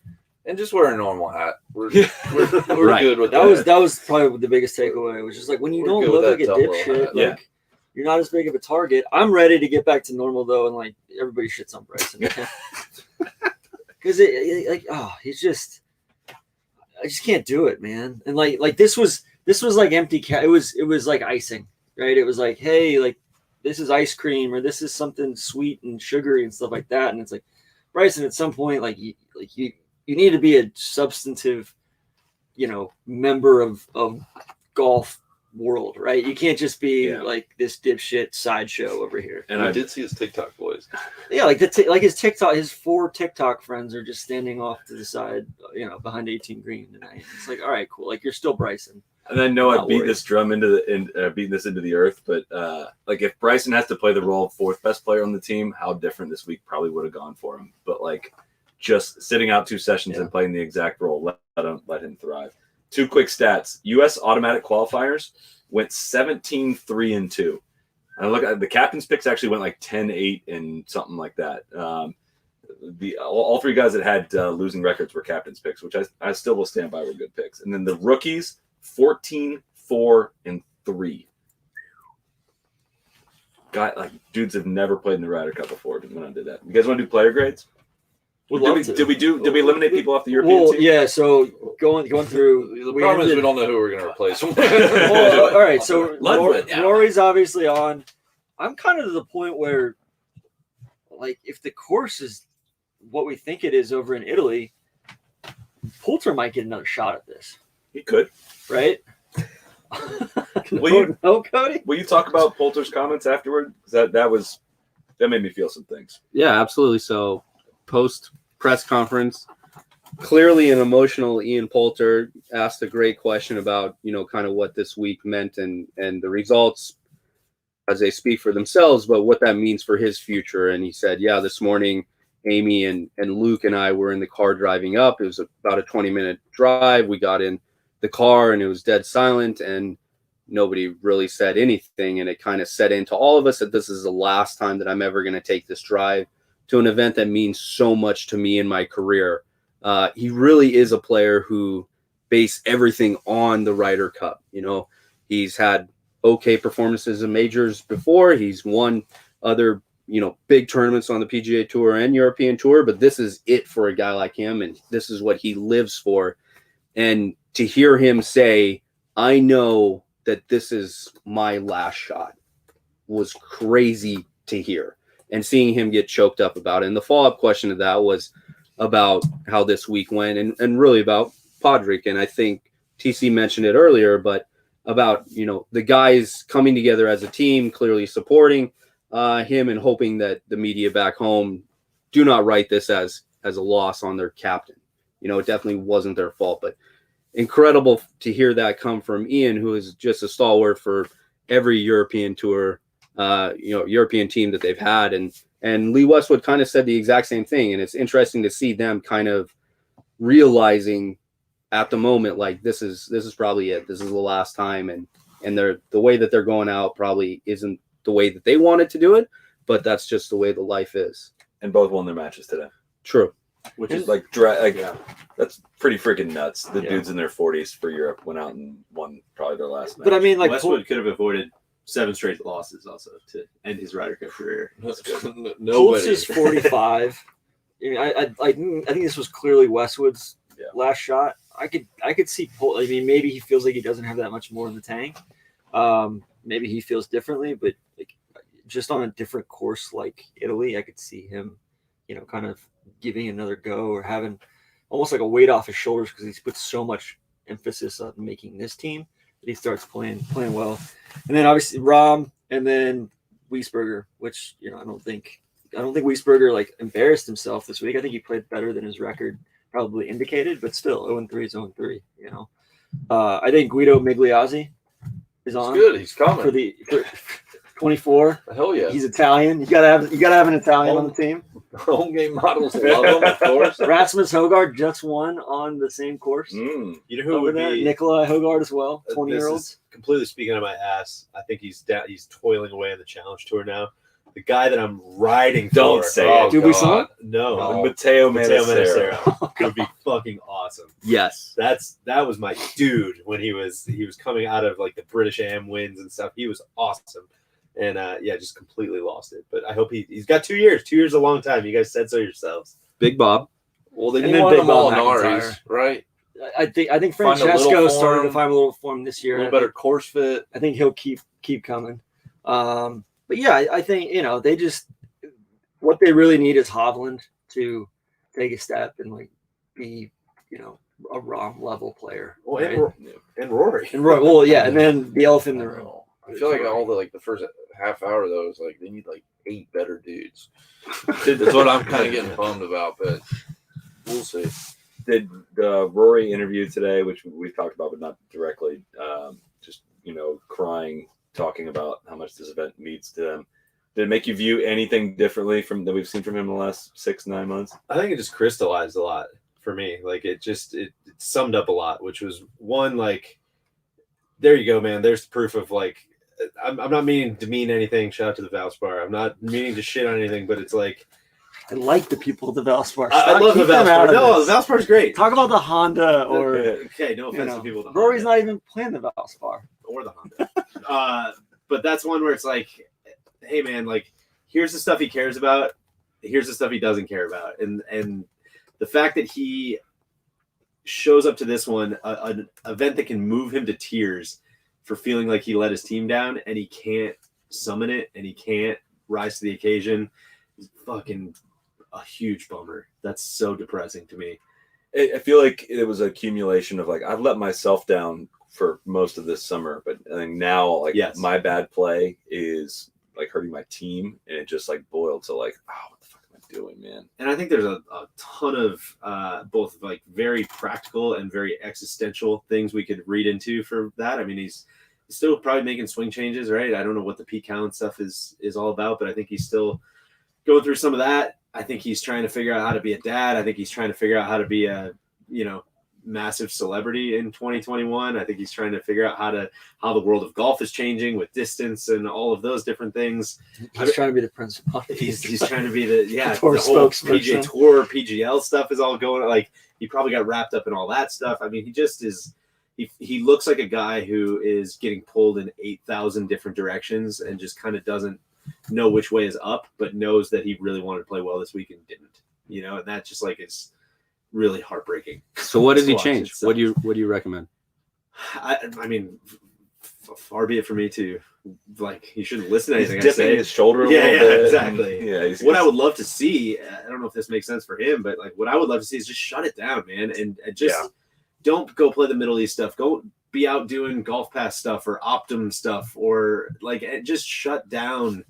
Go take some time. Go play like fun golf with your boys. Go like, Or don't play any golf at all. or until go be a dad. February. Go be like at home. Go just shut down like and miss it, And then right? turn up Like, at Bay Hill and start prepping for the Masters, and you're probably playing some of the better golf. and who knows? For all we know, like maybe that is the tact he's taking, or maybe he is doing more of that stuff. But from the outside looking in, it seems like a guy that is like emotionally exhausted, or just like doesn't want to be around anymore, you know. And it's like it's a huge bummer. I think he proved today. I mean, it's not a lack of caring, right? At stuff like this, it's not a lack of that was not refreshing. trying. Yeah, it was Totally. Like we need to see those signs, and maybe it's not a lack of caring, but it could still be a lack of preparation or a lack of like that doesn't excuse him or absolve him from maybe not being as engaged or as energized about playing golf. And maybe he's made some of these changes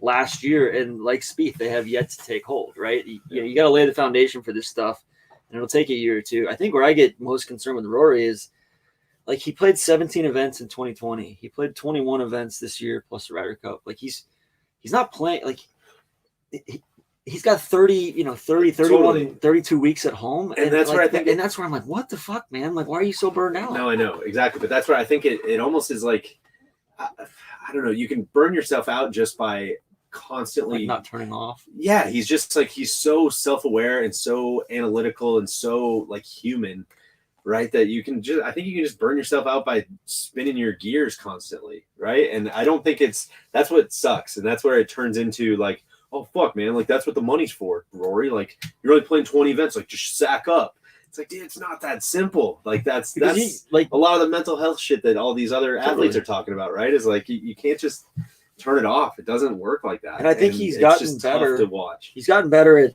the corporate commitments. Like, so I've heard like where he's basically said, hey, I want, instead of an endorsement deal where you pay me money, like either I get equity or it's an investment, or like I'm not doing it. Right. And it looks like he's trying to not chase cents. He's trying to, very, very, be very picky there.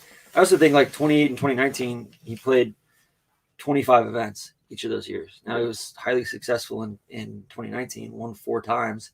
Well, I always go back to like what was the famous thing where he was talking about how many off days he had that one year. Yeah, that's been 6 or 7 years now probably. But when he was talking about like, on I thought it was Ricky. maybe it was. I think Rory Rory's had intimated a that similar number, and it was. I'm not going to quote it because I don't remember what it was, but it was a shockingly few amount of free days for the calendar year, and that was 6 or 7 years ago. And I guess like my whole thing is, when has he like taken a break and caught up since then, right? Like that stuff almost seems like it started. It almost seems like a snowball, right? Like it just like this burnout. I'm calling it burnout, but like whatever's going on with him just seems like it's been accumulating.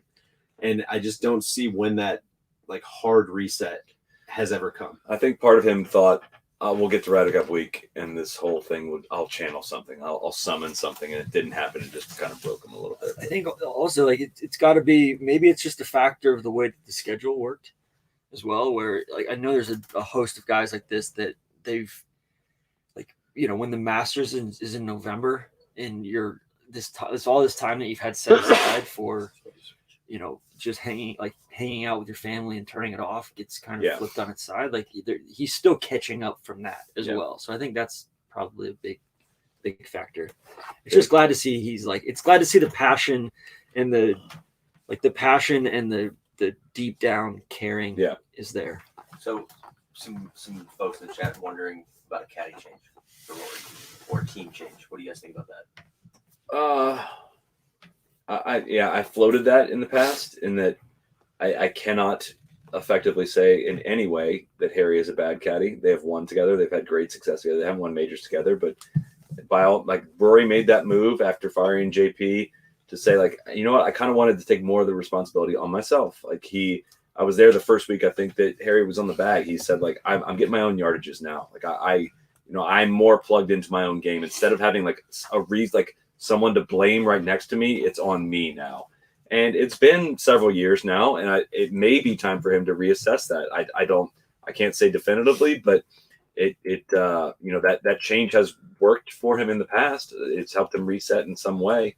So I think that's a fair question to ask. Obviously, we could never know the answer to that. I could never say definitively yes or no that he should, but I think based on what he's said in the past about it, I think if that would provoke a change in mindset of some way, that'd be worth exploring. But doesn't the fact that he's his best friend, the best player of his generation, yes, that's exactly what I was going to say. Is like doesn't that fact that he's the best player of his generation and he's having his best friend caddy for him scream like, yo, I'm pretty fucking lonely out here by myself, and like, but we know this too. Like we're friends, but sometimes like, so you want to take your best friend with you, and that's awesome because you want to spend a ton of time with him. But now he's like you're also his boss now, man. It's weird. It changes the relationship. And I agree with you. If Rory says that having Harry there is better, and that's he's fine with that, that's great. But it just blows my mind that I can't see past the fact like having Bones or Timmy or Joey LaCava or any other he literally could get any caddy that he wanted in the world. Wouldn't be better than Harry. Truly don't know. And I want to make it very, very, very clear that like this is like on Rory. Yeah, right? It's not for on sure, Perry totally. in any way. Absolutely And not. I almost think if it's a caddy or like a surrounding team, I almost think fixing the team is probably more important than fixing the caddy right now. If He's done we're that too, though, speculating. Yeah, he with did that. Cowan and That was just a No, question. I Yeah. mean like your manager and your business relationships and all of that. Like if again, I think we're very much speculating here. But if it's burnout and fatigue and like Rory needs to own it, but if his team's not willing to adapt to like what he needs right now, I think that's the most important change. And then that flows to his golf. I think trying to band-aid the golf right now is You got to start from. if you he's gotta truly burnt out and mentally exhausted, like that's press the the most stop important button thing. instead of the pause button. Yeah. Right. And that's, like I said, we're kind of out of our depths on speculation there, but it just, and I'm not even heard him specifically reference burnout, but like summing up all of his comments, it certainly seems that's It just doesn't add up, right? Right. Like there's something. It doesn't. Like you should be able to hit wedges. Like I don't know why. what the hell's going on? Like that seems like something that should have been fixed over the last 6 years. Right? Somebody That's- tweeted something about like this was actually it was so much less disappointing this week because like you weren't as tied into him hitting a bad wedge wasn't going to ruin his round. and I think you also see that it's not like we joke about it all the time, but the Thursdays at the majors, right, was it clicks as soon as he's out of contention or as soon as he has. It's almost like this yip, a right? mental And block. it's like, dude, that's where it just feels so mental. Yeah. It feels like it's not a. I mean, this will. physical thing. Everybody reacts to parenthood differently too, and we always say like, "Oh, the baby and changes and time investment that takes, and how that takes time away from other things in your life and everything." Look at the transformation in Rom since having a kid. It's crazy. It's like made him like hyper focus on what he needs to, and still like give time to what's important to him and his wife and their young baby and everything. Like it's amazing to see the differences in some people's mentality between the two. Neil apologized earlier for DJ. I'd like if you guys would allow me. A lot of people asked me about Rom this week. Yeah, I'd like to apologize. Thank you. I say Wow. officially that Rom does not stink. There you go. Wow. And Cody, I don't who he has been the last 8 months as a person. Like I love that guy, and I feel confident like that wasn't quite who he used to be, and so I feel not like validated, but Rom? for Rom. Okay. So I feel like had he Yeah. had he been saying this and like I'm majorly like attracted rooting for that guy, but I'm on board now. He doesn't stink. So thank you guys. Wow. Thank you. That's so brave of you. It seems like Neil showed me the way. Thank you, Neil. there's been a definite evolution as a human, and it's Yeah. just like Well, Just just being being, like, like person kind of to a person. jock, right? Yeah. Before and now, he just seems much more thoughtful. Yeah. He still came right up to me. He's like, "Hey, whoever's running your Twitter needs to stop giving me such a hard time." I was like, "It's me. What are you talking All we about?" talk Like, about is how good he is. yeah. You're I can't nuts, tweet man. that every day, man. Come on. So So let's do grades. I think one last thing on Rory. I mean, it like barring something crazy, he's ranked 15th in the world right now. This will be his lowest rank in the world since 2008 at the end of the season. But I do think there's an interesting transformation from his takes on the Ryder Cup when he kind of came out or to now, right? That's, it seems like he is yearning for something bigger than himself or bigger than this quest for individual majors or individual glory. He's right? beat down by the repetitive Very nature well said. of professional And 72-hole stroke play golf. I got in that just a recurring like human theme, right? Yeah. When you climb the mountain, you get it all, and you look around like, well, now what? And speaking of, we were talking about this with Andy Johnson this week too, of like, I do not have kids, but the interesting perspective between Rom having a baby and Rory having a baby and how that's related to their game. That Rom is not a corporation yet. Rom is not have just $500 million in the bank or whatever Rory has. He does not have 4 majors. He is not fully accomplished when it comes to the game of golf. And he has played this season with a fervor and a hunger that like is unparalleled, which is where when you get to Rory, you have all the money you could ever possibly have. Your daughter's daughter is probably set for life. You've accomplished so much in the sport. Like when you have this new thing in your life, and it's not about practice time, but it's simply the question, like, how can golf matter as much to you as it once did? How can it? Like, it can't, right? Unless you're a kind of borderline psychopath, and that's part of his problem is he's not a psychopath. Yeah. So Can't buy time. I mean, it just goes to show you, like, it's almost like the worse that he plays, or the more that we care, the more that, because I think he is such an endearing, likable, great guy. Like, I was so critical of him last night. I'm just like, hey, dude, like, quit playing like a bitch. Like, quit. And it's just because it's like, I love watching you play carefree golf, and I want to see that again. Right? Watching but, like, him, selfishly, watching golf him is better for it. play at Hazeltine was like the most fun golf I've ever witnessed, and I was rooting like against him, but like not even. Like I'm always rooting for the U.S. team, but like I love watching great competition, and that guy has not shown up. Well, so. you kind of said it earlier, but I almost kind of written him off in the majors from a personal viewing standpoint, because I'm like, dude, all right, you know what? If you're not going to show up, then that's fine. We've got Rahm or Morikawa or Spieth or JT or Dustin or whatever. There's plenty of other guys to watch, whatever.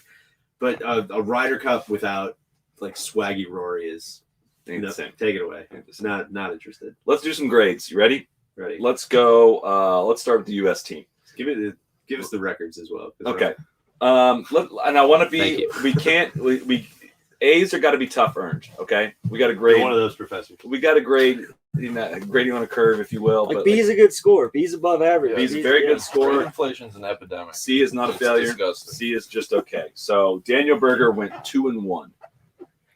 I'm gonna say B minus. That's exactly I what was I was going going to give him to a C plus. Okay. Just because I thought, he kind of flipped it there down the stretch, but he hit some really, really bad shots on Thursday down the stretch. He did. Patrick Cantlay went 3-0-1. That's a bona fide A minus. A minus. A. Yeah. Full A? Full A. I mean, Sure. full A would be like I think DJ's full. DJ's a full. DJ's A plus. plus. DJ's A plus. I think Cantlay's A minus. I think 4-0 would be an A, but that's not your grade. That's fine. If you're an easy professor, that's fine. When Cantlay did walk to the 7th tee today after just kind of watching the groups come through, I was like, oh God, I haven't even watched him play this week. Like, oh, holy shit, this team is really good. Yeah. He's just a guy we barely even talked about him at all this week, and just went out and got him 3.5 points. Like, what a freaking luxury. Bryson DeChambeau, 2-0-1. I'm gonna give him a B. That's exactly what I was going to say. His electricity Yes. gives him another half a grade. and not being a massive Taste it, distraction. Yeah. Like, it's the knowledge of what could have been or what might have been if things went wrong, and he kept it in the line. I'd say a B plus. I mean, I think yeah. he's done more, You can talk at me least into for that. the crowd and pumping everything up. This entire event has been because of Bryson and what he's done. So B plus. You could talk me into that. Harris English, 1-2. C minus. I give him just a C. flat C. Flat C. That's fair. Why? Okay. Why? What do you want to give him? D. D. I mean, anybody could have done what he did. I thought he Right? played some Like pretty if good we're golf. being like Yeah. no grade inflation, just straight up, like anybody could have come here and done what he did. probably. I think he hit some good, some big shots and some big spots, like yesterday on 18. Because things could have gotten a little bit squirrely yesterday afternoon if the Euros go 4-0, get all the momentum going into singles. I think maybe because he and Fino went out on that first afternoon and like kind of drilled the nail into the coffin on that afternoon, and we're like the dudes coming off the bench getting that energy. The 2 matches he lost were already when it was kind of pretty much decided. So I'm grading maybe a little bit on the curve there. That'd be my answer. So that brings us to Fino, which I think is probably I would give Similar, him a little bit better, just C for plus because just for some energy. he was so good on Friday. He carried them on Friday too. So any objections to that? No. Yeah, that's fine. Dustin Johnson, A plus. 5-0. Valedictorian. Can't do any of that. We're in a solid B plus for the tight 10 minutes that he's going to do at the Hollywood Bowl next week. Yeah, agree. Brooks Koepka, 2-2. I'm gonna say B. Yeah. Spieth was a carcass that when he played with him. He played awesome today. Was just kind of okay with Berger, but I think overall solid contributor. And I think He didn't he, ran go to up Rahm. at least once up against Rahm? Twice, I think. Yeah, so And you got to give him a little credit for, like, not being a dick to to Yeah. Bryson the whole time. Yeah, he made sure to bring that up in the presser. Yeah, my 2 losses were to Rom. Colin Morikawa, 3-0-1. I give him an A-. A. Yeah. A. A for me. I mean, the only thing keeping it from an A for me is the fact that he halved his singles match. Yeah, he went up against Hovland. They had a great Yeah. match. Definitely an A for me, but I would say he may get suspended for underage drinking after what I saw in the post-round presser. His older brother's corrupting him. It's 24, isn't it? No doubt learned some new bad words. Neil, for years, is going to keep crowbarring this Big Brothers, Little Brothers program. That's right. Programming. There you go. Xander Schauffele, 3-1. Xander, I'd give him a B plus. I'm gonna say I A don't minus. think I can give him an A or an A minus just because like Rory went out and beat him this morning, and like I thought that was an honor for Xander. It was a credit to Xander that Stricker sent him out first. It's credit to Rory that he Yeah, he didn't answer the bell today.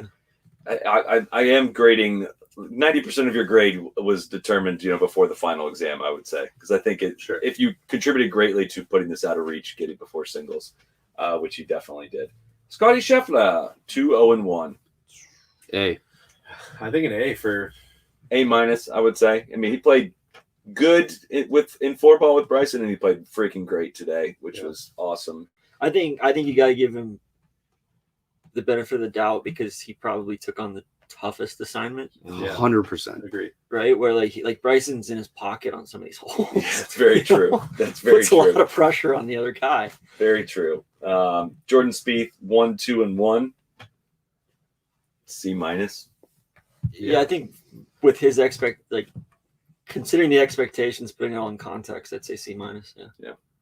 Maybe be lower if it was anything else. That's probably being pretty nice. I think he probably, it's intangible, but I think he probably carries a little weight as they were talking in the presser about like emotional leader and stuff. I feel like when you go back to, all these guys kind of knowing each other since grade school and all that stuff, like Jordan's the dude. Yeah, he's in the that- leader in of that group. Yeah. Whether he's out there pumping his chest as much or saying as much in the presser or any of that stuff. I mean, if they look up to a guy in that peer group, I feel like it's got to be him. Can I go on record? I'm on record. This is like the 5th time I've said it. I want to see him play with other people besides Justin Thomas. He played with Goes out with Brooks. I know, but like just in that first day, right? Like where I don't know. I just don't think that's just not my favorite group for him. They were awesome in France. I want to see him with Big Tone again. I'm Okay. banging the drum on that. Justin Thomas running up the U.S. team, 2-1-1. B. I'd say B minus would have been the play, and then B with like one of the few guys that like tried to get made extra effort to get the crowd involved in it. European side, Paul Casey, 0-4. He gets a C for me. You can read into that. I'd give him a D. I mean, he didn't win a point, but he didn't play horrific. He had I some didn't think. tough matchups Yeah. too. But I'm not giving him an F. I'll give him a D minus. You're passing it. It's bold. Yeah. Randy? I mean, passing isn't. I think kind of what I touched upon earlier, just the whole deal. Take it away. I'm Flunk done. him. Flunk. Yeah, All I right. want to see him. Thank you. Hold on, you skipped somebody on the U.S. side. Who did I skip? Greller. Greller? A for Alpha. I give him an A for just shit talking Tron all week. Every time I saw him, I was like, "Did you tell trying to fuck off yet?" I was texting me all day yesterday. Just, you seen enough yet, Tron? You ready to come back home? You having fun over there on your European vacation? Dipshit. Matthew Fitzpatrick, 0-3. That's I'm giving Matthew Fitzpatrick an F. any non F is mercy rule. I feel like, right? Like Played with Westwood twice. He had bad group partners. He was stuck doing all the work. You're talking me I into would a say it was D. D a- minus. They have pass-fail classes, and they like pass-D-fail. I think it's like a D because he's talking in office hours to the professor. Like, well, I mean, my partner he just didn't show up. Like, He's I'm doing he's all the work trying. myself, and the professor's like, all right, you got. He's at least going to class, Yeah, right? Where like, are we changing the grade if he doesn't chunk his probably his gets it. approach into the passer on a totally inconsequential? Yeah. He wanted it. Yes, because he really wanted it. He didn't quit on that. Yeah, he's played 2 Ryder Cups, hasn't won a point. Yeah, it stinks. So, He has played 2 Ryder Cups on courses that are just nightmare fits for him. Like, it sucks. No pun intended with fits. he's not going away. Like he will be on the next. I want to see him play in Europe. 2 Ryder Cup teams. He deserves to play in Europe. The fact that they left him off in France, it's like it makes zero sense. Yeah, they really blew that Ryder Cup. Tommy Fleetwood, 0-1-2. I think grading on a C minus. Yeah, I was gonna say C minus, just grading on a curve, right? Like C plus, I would say. They're taking hard. The records are gonna be tough. They're playing much better opponents. B plus ball striking, D plus putting. Yeah, and that's up to a C plus. Yeah, like I would even say ball striking wise, you can tell he doesn't have his A game. I think he clearly. I think the inside joke in the interview was clearly Tommy must have gotten naked or something in the team room. I think is what they were. They were like, we got to know each other really well. Yeah, they kept saying that. They kept saying like, "What's going to be your lasting memory?" And then they all just laughed uncontrollably. Yeah, Tomlin lost his mind. And then Rory's like, "Oh, I think it'd be a lot easier if he just showed you what the lasting memory was going to be." And they started chanting Tommy's name, so that maybe bumps up to a C for me. Okay. Sergio Garcia, 3-1. I think he gets an A. A minus.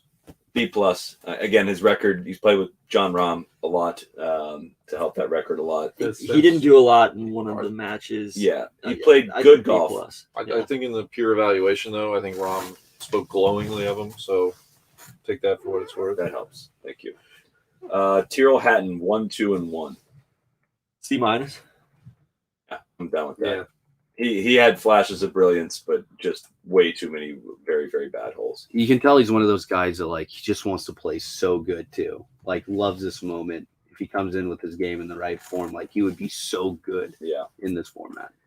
Victor Hovland, 0-3-2. I think that's misleading. I feel like he was better than his record. I think so too. He played all 5 sessions. Have the singles match. Had some pretty tough assignments. Yep.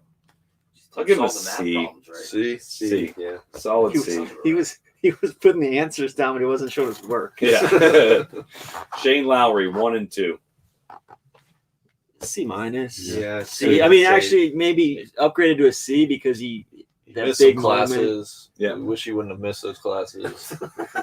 But then he came through in big moments. That putt yesterday was so good. He should have been there. He just didn't come Friday morning. Should have been there. Rory McIlroy, 1-3. I don't want to put too much stock in the fact that he showed up today and really, really like. Not only did he show up, he established some early momentum for them. So give him a little bit of credit for that. I'm going to give him a D plus. I was going to say D, but then also like, you know what? I'm going to give him an F. That was a roller coaster because he's the reason that you can put it much more at his feet than you can at Patrick's feet. I think his Ryder Cup the results-based business. ended before today. If that's the case, it's an F. Yeah. So, Ian Poulter, 1-2. Honestly, like a B minus. B minus? Whoa. He played great today. He carried Rory around in 4-ball yesterday afternoon. Was not bad on Friday morning. Poulter was not the problem. Okay. C. Listen, I think he needs to start with a C. But maybe C plus. C plus. Rory literally gave him nothing in the 4-ball. Like, I think he made 4 or 5 birdies yesterday in 4-ball. And then went out and he finished his singles career undefeated. Listen, this is news to me. This isn't a lifetime achievement. B minus. Like it's not going to. Nothing would B minus. Sure, nothing would give me greater. It could be like joy than to fail him. It's like an AP class. He didn't do well in the final exam, but he got a 4. Yeah, 4 out of 5 on the AP test. Playing his role counts for college credits now. Yeah, he played his role, I would say. Jean Haram, 3-1-1. A. Just an A. I'm going A. It was just carrying that team in the first 2 days. Just wiped himself out. Played too much and just ran to a buzzsaw today more than anything. So I think the thing that we didn't factor in on these was the Nicklaus Award. That's true. Have we even talked about that yet? No. God damn it. Can we get through the last couple grades and we'll get there? Westwood 1 and 2. Westy gets a D, just a D flat minus. D or D minus. Westy gets the D. Bert Wiesberger 0 and 3. Your boy. I'll give him a D, and I'll give Westwood a D. Like Westwood battled a little bit today, but you're on the team for your iron play, and your iron play sucked. Yeah. Straight up. Yeah. So you want to talk about Nicklaus Jacqueline? Yeah, so news to us, they're giving it to one player on each team. So it's actually 2 awards each year. Sergio won it, which was a bit funny, I guess, considering some of the things, Solly, you had dug up about Jacqueline saying about Sergio. Porath dug him up. I was reading them out, but it said that Shut up, Porath. Sevi had more courage in his little finger than Sergio has in his whole heart, and that Sergio should have got suspended for his bunker tirade and the things he said in Saudi Arabia, which is a very funny sentence. And then I forget what the third thing was too, but yeah, there's some history between Jacqueline. But I mean, the fact that he went to Saudi Arabia, Nicklaus has to respect that. That might have been That might be it. This is a Visit Saudi activation. And then DJ won it on the American side, which I think is part performance and then part, he's the man in the clubhouse. So I think the team aspect. DJ legitimately gets along with everybody. Like that was one thing. I forget who said that. About DJ. It was like, you know what? I've never ever heard him say a bad word about anyone, which is like, whoa. It's kind of weird. You guys have all heard me say bad words about a lot of people. You can't say that about me. So again, with DJ, I think it just goes back to he manages his time well, or manages his energy well. Yeah. Right? He doesn't get hung up on stuff he can't control. And also, he's a past champ of the Bonesaw Invitational over in Saudi Arabia. So this is a great distinction for him as well. To be serious for just a second, I think you hear in other sports how guys, especially like basketball, you would hear about younger guys going to train with Kobe in an off season. Like if it's silly, but like Rory should just go hang out with DJ and see how he manages his time and his schedule, and or at least talk to him. Like, I think he might come out with some habits. Maybe not. like a big brother. But there's got to be something there, right? I think what you're saying. Big Brother's program. Big Brother program. I think what you're saying is more like he should go talk to DJ about like how he manages his mind, right, or how he manages his bandwidth, or just how do you not fry yourself out doing this? Yeah, maybe, but I don't think Rory doesn't have that brain. I don't think Dustin's methods are going to work for Rory. I think Rory needs to go talk to people in fucking other business aspects or other celebrities or other people way outside of golf. DJ's going to say, hey, the important thing about not burning out is to make sure that you don't burn out. Don't get burned out.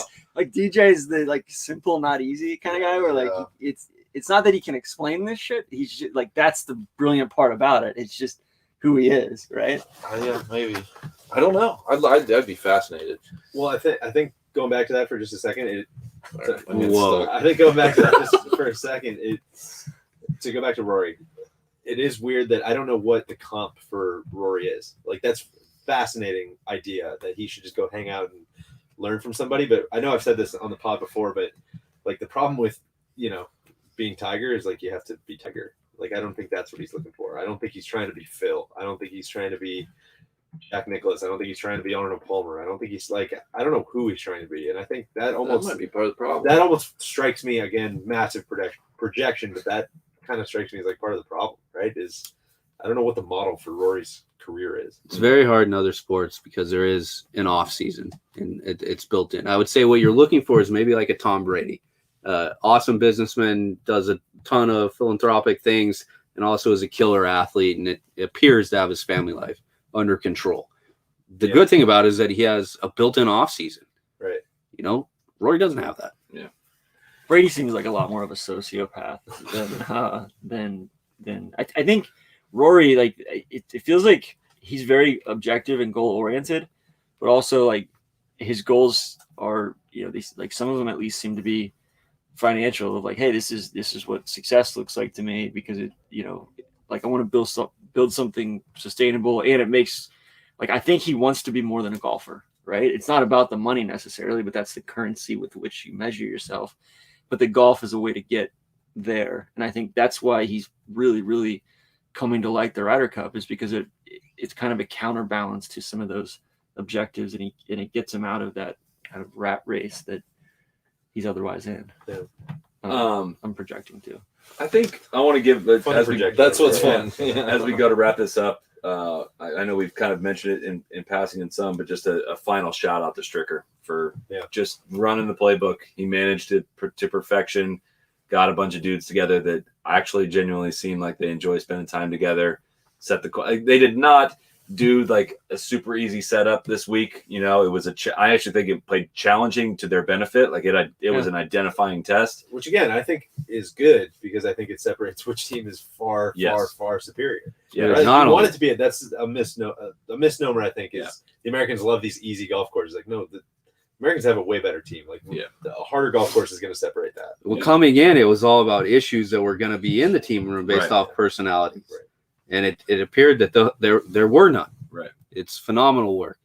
And shout out to Brooks and Bryson for just like truly actually putting a pause to it for a week or whatever it was, you know? I think from a team perspective, I think it's interesting. Stricker only played in 2 Ryder Cups.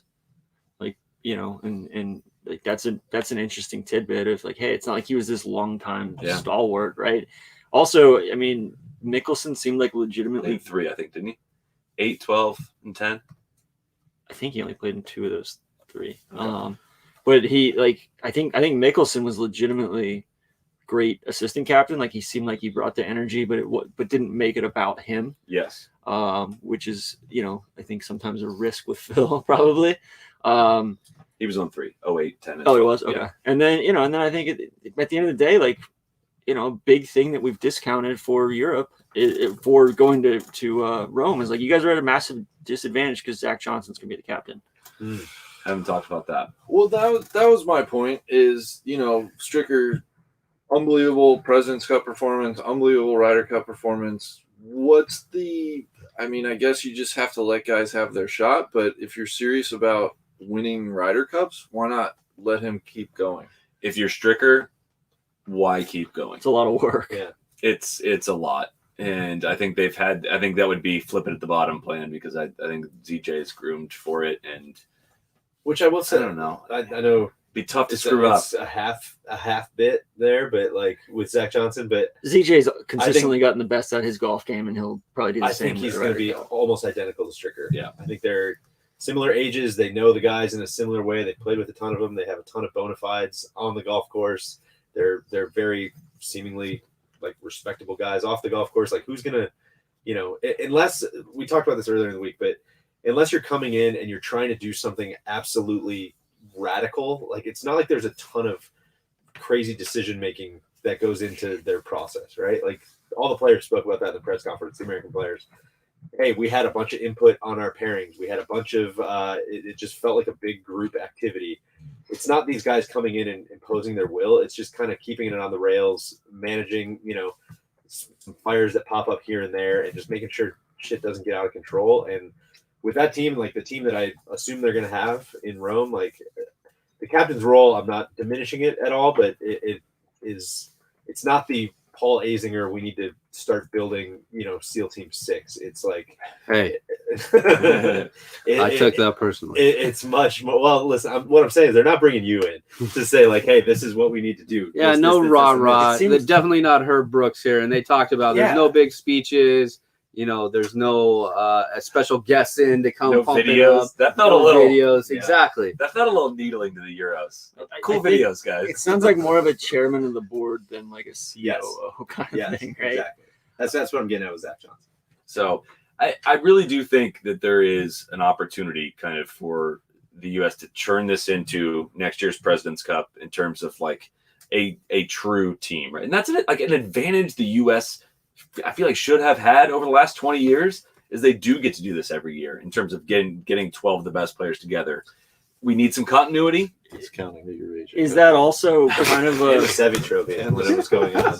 does that kind of discount your like? Is that kind of the counterpoint to you wanting to play the Ryder Cup every year? Of like maybe it's actually a hindrance for these guys to get to do that every year because they don't get quite as up for it? Or they get a little burned out on it? I think there's a weird. Sorry to take that while you're thinking. I think there's a weird disconnect between. Maybe that's what you meant by the continuity stuff, but there's a weird thing between the Ryder Cup feeling like life or death in odd numbered years, and the President's Cup feeling like a just like fun, like let's go beat the shit out of the next town over cakewalk on homecoming night type vibe. Like those are two totally different things. Yeah. And it's weird to have a through line or to, I don't know. Like they said tonight, like, you know, what felt different? Like, oh, it felt like a President's Cup. Like it was, and so it's weird that they haven't taken that out. That their opponents sucked. They haven't taken that out because they haven't been kicking ass. You know? I think the internationals have like no chance to do like what Europe is able to do in terms of like They don't even all continuity. speak the same language. Yeah, continuity and like an actual representing the European tour, right? Which is the internationals are just like technically like part of the European tour, or I'm sorry, the PGA I tour. was going to say, most of them don't even becomes play like, the No, Euro Tour. yeah. the PGA All right, it's tour. gonna be U.S. against, we'll say you guys. I guess we'll say you guys. Yeah. We'll lump in you guys. It's We'll roll them out. See what It's the happens. Globetrotters versus the Generals for the most part. It's like set up to not be fair. So like they have no chance, not no chance, but next to no chance to consistently, you know, make up that talent gap. Whereas Europe has clearly shown over the years they can form a cohesive team that has role players that can overcome a suspected talent gap. And so, but yeah, there's something to like this week, like channeling a fun environment. And it felt like the team had, it's easy when you're winning, of course, but it felt like they channeled a fun environment, kind of like the 08 team did for the most part. There's more emphasis on the caddies too. Like they all mentioned it in the post game, and there's like, you know, it seemed like the caddies were more part of the fabric of the team. There was a question I think it was posted to JT about Tiger, and for whatever reason he kind of just like said it was like Tiger who, like it was just like a weird joke, but like you could tell that Tiger was a big part of the decision making from Stricker too. Like Tiger was an assistant captain, right? And I think that was, you know, that was very like Tiger's part of the fabric of the team in a big good way. Yeah. In a non like energy sucking way. A couple things from the chat. One, Randy, people are worried you're falling asleep. You're good. It's about bedtime. It's Well, two, it's pretty though, hot in here before you too. go, people want a Amsterdam. Oh, take us there. Well, yeah. Like I think one more Wake thing up, I wanted to Randy. do was uniform wise. Like I think Europe needs to get their shit together from a colors perspective. Like where's this burnt orange coming from? That was a tribute to, I think, Sergio, making Sergio feel at home. Hook him. Big text. Yeah. That one I think they looked good with the black with the yellow accents, which is kind of what the international team has gone to in the President's Cup. I dig the pandering to local colors. I think that's The funny. green and yellow. Yeah, I mean that's fine. Yeah. But I think, and then like the royal blue and the yellow is kind of what they always fall back on. But it's just such a hodgepodge of weird shit. I thought the U.S. uniforms were pretty decent. I liked the hoodies. Although on the radio we're listening to the BBC guys or the Sky guys, and they were all up in arms about the hoodies, especially in the wind. Oh, these hoodies. What do you do with these in the wind? I'm glad they overcame that. I thought the names on the back of the sweaters was actually kind of cool. That was very like so bad it's good. Yeah. Amsterdam. Dude, we were watching in the RV here this morning, and For if you're a new listener, Amsterdam is where we isolate that takes about pathetic golf television coverage into one section, so it doesn't bleed into the rest which of the show. you haven't had a whole lot of it this week because we've been either watching Sky in some of the hospitality boxes, which is jarring to see Sky juxtaposed with. Not only that, it's a NBC. commercial-free broadcast. Yeah. in the hospitality. They just keep it rolling. I don't know if it's from some sort of world feed or how they do it, but no commercials. But like NBC was If you could get in, was you really must check it out. it was god awful. I mean, it was like, just there's nothing else you can say. It was, Worst we've seen. it was god awful, and not only that, like it was between the RBC commercial, the Amazon Alexa, our partners at BMW.